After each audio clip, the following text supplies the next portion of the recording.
Assalamualaikum warahmatullahi wabarakatuh. Kami dari kelompok 6 akan mempresentasikan hasil diskusi kami mengenai penilaian kinerja sektor publik dan institusi pemeriksa di organisasi sektor publik yang beranggotakan saya sendiri Ika Nuria Aziza NPM 069, kemudian Juni Indah Pratiwi NPM 049, Erviana Dwi Aksari NPM 100, dan Septiana Nilamsa NPM 117.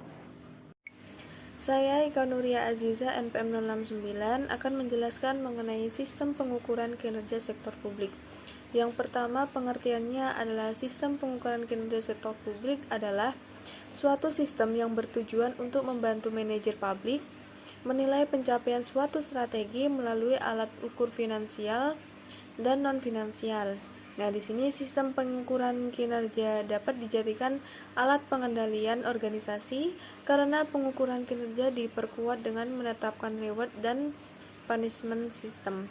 Kemudian untuk tujuannya yaitu yang pertama untuk mengkomunikasikan strategi dengan lebih baik atau top down and bottom up. Kemudian untuk mengukur kinerja finansial dan non-finansial secara tertimbang sehingga dapat ditelusur perkembangan pencapaian strateginya. Yang ketiga yaitu untuk mengakomodasi pemahaman kepentingan manajer level menengah dan manajer bawah serta memotivasi untuk mencapai goal congruence. Kemudian yang terakhir adalah sebagai alat untuk pencapaian kepuasan berdasarkan pendekatan individual dan kemampuan kolektif yang rasional. Selanjutnya ada manfaat pengukuran kinerja. Yang pertama, memberikan pemahaman mengenai ukuran yang digunakan untuk menilai kinerja manajemen. Kemudian memberikan arah untuk mencapai target kinerja yang ditetapkan. Yang ketiga, untuk memonitor dan mengevaluasi pencapaian kinerja dan membandingkannya dengan target kinerja serta melakukan tindakan korektif untuk memperbaiki kinerjanya. Kemudian, sebagai dasar untuk memberikan penghargaan dan hukuman secara objektif atas pencapaian yang diukur sesuai dengan sistem pengukuran kinerja yang telah disepakati. Kemudian, sebagai alat komunikasi antara bawahan dan pimpinan dalam rangka memperbaiki kinerja organisasi. Selanjutnya, membantu mengidentifikasi apakah kepuasan pelanggan telah terpenuhi. Kemudian, membantu memahami proses kegiatan instansi pemerintah dan memastikan bahwa pengambilan keputusan dilakukan secara objektif. Baik, saya Yuni Indah Pratiwi, MPM 049, akan melanjutkan presentasi mengenai skala pengukuran. Di sini yaitu ada 4 skala. Yang pertama ada skala nominal. Untuk skala nominalnya itu yaitu pengukuran yang paling rendah tingkatnya.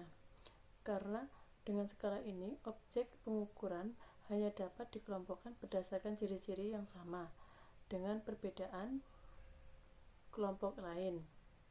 Untuk yang kedua yaitu ada skala ordinal. Skala ini lebih tinggi tingkatnya atau lebih baik daripada skala nominal karena skala ini memiliki ciri-ciri yang sama dengan skala nominal. Yang ketiga yaitu ada skala interval. Skala ini memiliki kelebihan yaitu mempunyai unit pengukuran yang sama sehingga jarak antara satu titik dengan titik yang lain ataupun satu golongan dengan golongan yang lain itu dapat diketahui. Untuk yang keempat yaitu ada skala rasio. Untuk skala rasio itu yang paling tinggi tingkatnya karena skala ini mempunyai ciri-ciri yang memiliki oleh semua skala di bawahnya. Untuk skala rasio ini memiliki titik nol yang sebenarnya berarti bahwa apabila suatu objek diukur dengan skala rasio dan berada pada titik nol, maka gejala atau sifat yang diukur benar-benar tidak ada. Untuk slide selanjutnya yaitu ada siklus pengukuran kinerja. Di sini ada 5. Yang pertama yaitu ada perencanaan strategi. Untuk siklus pengukuran kinerja dimulai dengan proses strategi yang berkenaan dengan penetapan visi dan misi. Yang kedua yaitu ada penciptaan indikator kinerja. Penciptaan indikator kinerja ini dilakukan setelah perumusan strategi. Yang ketiga yaitu ada pengembangan sistem pengukuran kinerja. Tahap ini terdiri dari 3 langkah, yaitu yang pertama ada meyakinkan keberadaan data yang diperlukan dalam siklus pengukuran kinerja. Yang kedua yaitu ada pengukuran kinerja dengan datanya tersedia dan datanya dikumpulkan. Yang ketiga yaitu ada penggunaan data dengan pengukuran yang dihimpun harus dipresentasikan dalam cara yang dapat dimengerti dan dimanfaatkan. Yang keempat yaitu ada penyempurnaan ukuran. Pada tahap ini dilakukan pemikiran kembali atas indikator hasil, output, ataupun data keluar. Yang kelima yaitu ada pengintegrasian dengan proses manajemen. Bagian ini menggunakan ukur kinerja tersedia secara efektif berupa penggunaan data organisasi dapat dijadikan alat untuk motivasi atau tindakan dalam organisasi itu sendiri. Selanjutnya itu ada inovasi yang digunakan untuk pengukuran kinerja. Di sini yaitu ada inovasi finansial, di mana analisis varian tersebut secara garis besar yaitu berfokus kepada varian pendapatan, di mana varian pendapatan adalah semua penerimaan dalam bentuk peningkatan aktiva ataupun penurunan hutang dari berbagai sumber dalam periode tahun anggaran. Yang kedua yaitu ada lomba varian. Untuk lomba varian tersebut yaitu ada varian belanja rutin, di mana anggaran belanja rutin tersebut disediakan untuk membiayai kegiatan-kegiatan yang bersifat lancar terus-menerus untuk menjaga kelemahan atau permintaan hasil-hasil pembangunan. Selanjutnya itu ada varian belanja investasi atau modal. Untuk itu pengeluaran yang bermanfaat cenderung melebihi 1 tahun anggaran dan menambah aset atau kekayaan pemerintah. Dan selanjutnya akan menambah anggaran rutin untuk biaya operasional ataupun pemeliharaan. Untuk slide selanjutnya yaitu ada inovasi non-finansial. Di sini yang pertama ada perspektif finansial, yaitu ada pertumbuhan, di mana tahap awal siklus kehidupan perusahaan memiliki potensi pertumbuhan terbaik. Yang kedua itu ada mempertahankan.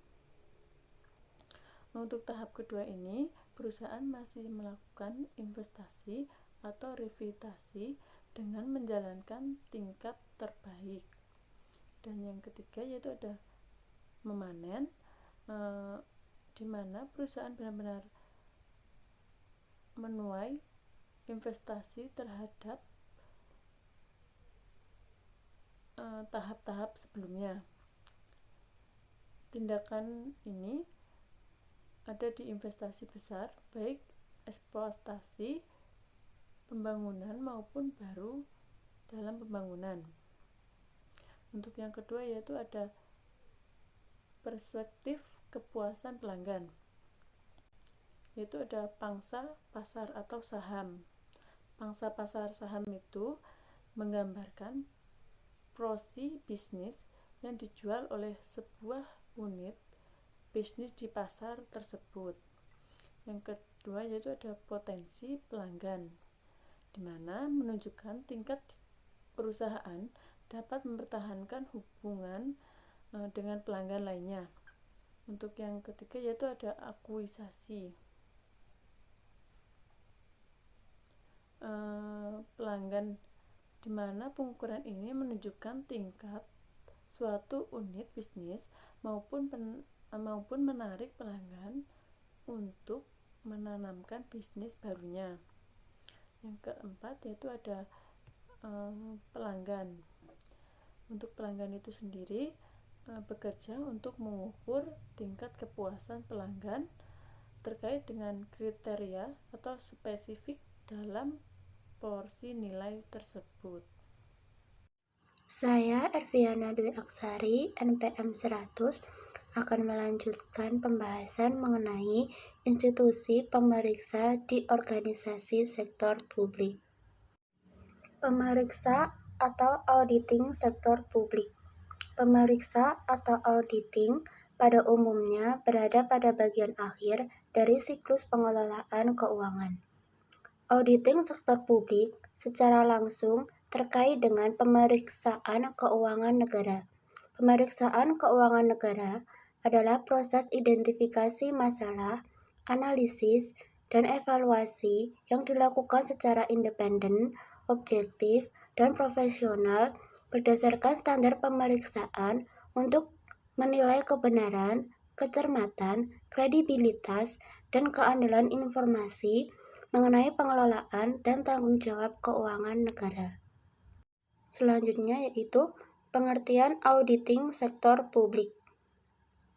Pemeriksaan sektor publik merupakan pelaksanaan berbagai jenis pemeriksaan pada organisasi sektor publik.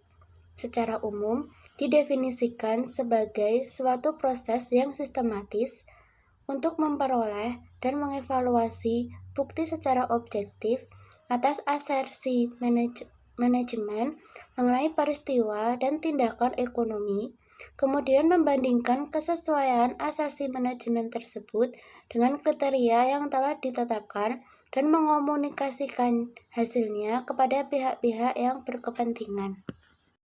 Selanjutnya, peran auditing sektor publik. Auditing sektor publik berperan yang pertama yaitu sebagai perwujudan tata kelola pemerintah yang baik atau good governance. Auditing sektor publik merupakan salah satu pilar penting dalam mewujudkan tata kelola atau good governance pemerintah yang baik.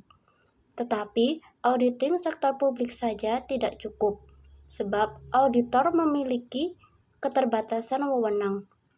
Keterbatasan wewenang auditor sebatas melakukan pemeriksaan, memberikan opini, serta menyampaikan temuan-temuan audit dalam laporan hasil pemeriksaan. Oleh karena itu, auditing sektor publik harus didukung oleh aparat penegak hukum yang lain seperti kejaksaan, kepolisian, dan kehakiman. Yang kedua yaitu berperan sebagai pemegang fungsi atestasi berupa pemberian opini auditor. Dalam hubungannya dengan masyarakat, Saya Sebiana Ilamsyah, PM 117, izin melanjutkan presentasi, yaitu mengenai lingkungan hukum dan kelembagaan audit sektor publik. Yang pertama yaitu ada peraturan perundangan terkait audit keuangan negara atau daerah. Pelaksanaan audit pada organisasi sektor publik harus ada dasar hukumnya. Berikut adalah beberapa peraturan perundangan yang terkait dengan pelaksanaan audit sektor publik. Yang pertama ada Undang-Undang Dasar 1945, kemudian yang kedua ada Undang-Undang Nomor 17 Tahun 2003 tentang Keuangan Negara, yang ketiga ada Undang-Undang Nomor 1 Tahun 2004 tentang Pemeriksaan Pengelolaan dan Tanggung Jawab Keuangan Negara, dan yang keempat ada Peraturan BPK RI Nomor 1 Tahun 2007 tentang Standar Pemeriksaan Keuangan Negara.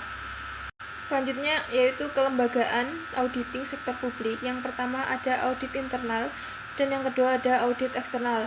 Audit internal atau disebut dengan aparat pengawas internal pemerintah merupakan lembaga audit yang berada di bawah pemerintah atau merupakan bagian dari pemerintahan. Sedangkan untuk auditor eksternal merupakan lembaga audit di luar pemerintah yang bersifat mandiri dan independen. Untuk audit internal itu terdiri dari BPKP atau Badan Pengawasan Keuangan dan Pembangunan, kemudian ada Inspektorat Jenderal Departemen atau kementerian dan lembaga negara, kemudian ada badan pengawas daerah, kemudian ada satuan pengawas internal pada BUMN, BHMD, dan BUMD. Untuk audit eksternal itu terdiri dari Badan Pemeriksa Keuangan RI dan auditor eksternal independen yang bekerja untuk atas nama BPK. Auditor internal itu bertugas untuk melakukan pengawasan internal atas penyelenggaraan tugas dan fungsi instansi pemerintah termasuk akuntabilitas keuangan negara. Sedangkan untuk pengawasan intern adalah seluruh proses kegiatan audit, review, evaluasi, pemantauan, dan kegiatan pengawasan lain terhadap penyelenggaraan tugas dan fungsi organisasi dalam rangka memberikan keyakinan yang memadai bahwa kegiatan telah dilaksanakan sesuai dengan tolak ukur yang telah ditetapkan secara efektif dan efisien untuk kepentingan pimpinan dalam mewujudkan tata kepemerintahan yang baik. Auditor eksternal merupakan auditor yang independen dan mandiri, bukan bagian pemerintah yang diaudit. Kemudian lembaga auditor eksternal berdasarkan Undang-Undang 1945 adalah Badan Pemeriksa Keuangan (BPK). Nah, BPK itu berwenang melakukan audit keuangan, audit kinerja, dan audit tujuan tertentu. Nah, BPK itu menyampaikan laporan hasil pemeriksaan kepada DPR, DPD, DPRD itu sesuai dengan kewenangannya. Nah, untuk audit eksternal dan audit internal itu berbeda dalam beberapa hal, antara lain yaitu ada perspektif audit, tanggung jawab, tingkat independensi, penekanan audit, kewenangan, dan laporan audit. Sekian presentasi dari kelompok kami, kurang lebihnya kami mohon maaf. Wassalamualaikum warahmatullahi wabarakatuh.